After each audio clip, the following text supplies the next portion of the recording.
Pulso Saludable, el espacio donde hablamos claro sobre el estado real de salud en México.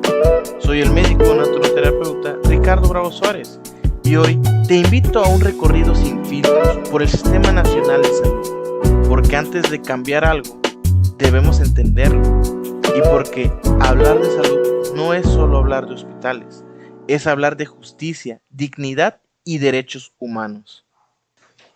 Como ya sabemos, México cuenta con un sistema de salud fragmentado. Llamémosle IMSS, ISSSTE, Pemex, Sedena, Semar, Secretaría de Salud, clínicas privadas, cada institución con reglas diferentes. Esto crea duplicidad de servicios, falta de coordinación y grandes desigualdades. Todos sabemos que un mexicano puede tener una atención excelente en el Hospital Ángeles si puede pagarlo, mientras otros, en una zona rural, espera semanas por una consulta general. El sistema no es universal, no es equitativo y no es eficiente. Siempre hemos buscado estar bien, hemos buscado nuestros beneficios, nuestra salud, pero desafortunadamente no hemos tenido esa oportunidad, no tenemos todos esa calidad de vida que merecemos. El IMSS atiende a trabajadores del sector privado, el ISSSTE a los burócratas. Las Fuerzas Armadas tienen su propia red y para quienes no tienen empleo formal, existía el INSABI, que fue eliminado en el 2023, para reemplazarlo por el IMSS Bienestar. Esta división por tipo de trabajador no existe en sistemas como el canadiense o el cubano, donde toda persona es atendida bajo un solo modelo nacional. En México, tu salud depende de a quién le pagas impuestos. Ya dejémonos de cosas mentales, de ideas, de ilusiones. El acceso es profundamente desigual. Las zonas rurales enfrentan escasez de clínicas, médicos y medicamentos. Hay comunidades donde una consulta implica caminar 2 horas por la sierra. Una mujer embarazada puede morir por falta de atención oportuna. Y desafortunadamente no podemos parar hasta aquí. En las ciudades, el problema no es distancia, sino saturación. En el IMSS hay citas médicas a 2 meses vista y procedimientos quirúrgicos que se programan hasta con un año de espera. Imagínense, para cuando ya sea la fecha de operación, el paciente quizás ya está siendo velado en sus 40 días, ¿verdad? Eso sí, para cobrar somos buenos. Imagínense, nosotros confiados pagando nuestros impuestos porque sabemos que tarde o temprano podríamos enfermarnos y necesitar de alguna ayuda o algún tipo de servicio médico. Imagínense que el desabasto de medicamentos no es una percepción. Desafortunadamente aquí hoy en día ya es una realidad. Bueno, obviamente lo hemos vivido hace años.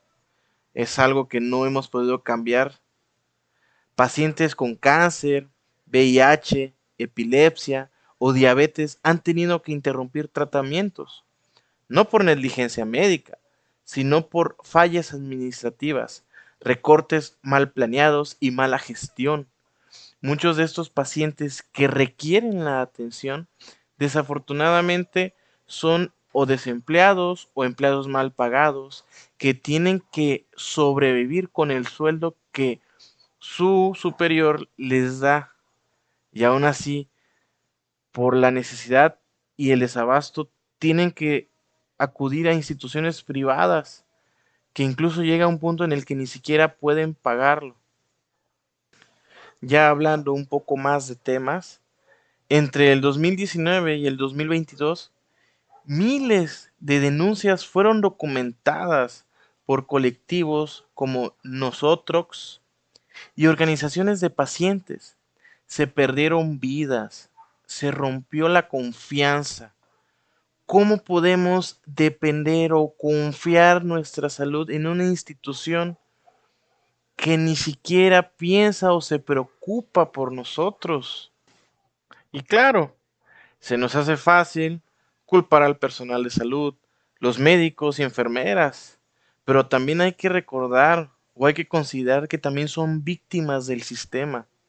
Jornadas excesivas, bajos salarios, falta de material básico, plazas eventuales que nunca se vuelven definitivas. Díganme, ¿qué persona o qué profesionista en este caso, verdad, puede tener tanta paciencia para incluso recibir y aceptar comentarios como de por mí comes o por mí tienes un salario? O sea, sí, está bien. Por ustedes tenemos un empleo, un lugar de trabajo, un ingreso, pero para lo que tenemos que hacer, para los riesgos que corremos, estos no se ven reflejados en nuestros salarios. Muchos tenemos que llevar nuestros materiales a esas instituciones porque el riesgo no es que nos enfermemos, ahora también el riesgo es que nos demanden por algo que nosotros sí, hasta cierto punto, tenemos la obligación de atender, pero al no tener los medios, ¿cómo podemos ayudarles? Imagínense, los internos y pasantes son enviados a zonas marginadas, sin seguridad ni supervisión. Algunos han sido agredidos, otros asesinados, y aún así muchos siguen dando lo mejor de sí, porque la vocación, aunque admirable, no debería ser excusa para la explotación. El INSABI nació con la promesa de atención universal gratuita, pero fue improvisado, sin reglas claras de operación. En 2023 fue reemplazado después por IMSS Bienestar, una nueva esperanza que aún está en proceso de implementación. La pregunta es, ¿será una transformación real o solo un cambio de nombre? Porque lo que necesitamos no es otro logotipo, sino un modelo sostenible, integrado y enfocado en prevención y justicia social. Todos hemos oído de países como Cuba, ¿verdad? Que la salud ahí se supone que es gratuita y universal. En Canadá sí es financiada, pero con sus impuestos y sin intermediarios. Colombia logró una cobertura del 95% de su población y en México aún estamos muy lejos de eso. No se trata de copiar modelos, sino de aprender qué funciona: la prevención, la atención primaria fuerte, la formación de médicos comunitarios y sobre todo el compromiso político, que al final de cuentas es el que les pagan los profesionistas, ¿verdad? Los profesionales de la salud.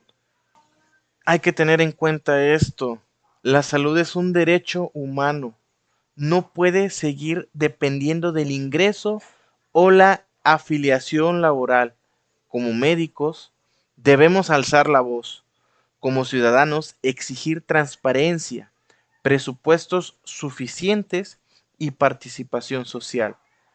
Tenemos que formar parte del cambio, no solo dentro del consultorio, sino también en público, porque la salud del país no se cura con medicamentos, se sana con voluntad. Y bueno, muchas gracias por escuchar Pulso Saludable. Comparte este episodio si crees que México necesita un sistema de salud más justo. Sígueme para más contenido y reflexiones. Soy Ricardo Bravo Suárez. Hasta la próxima reflexión.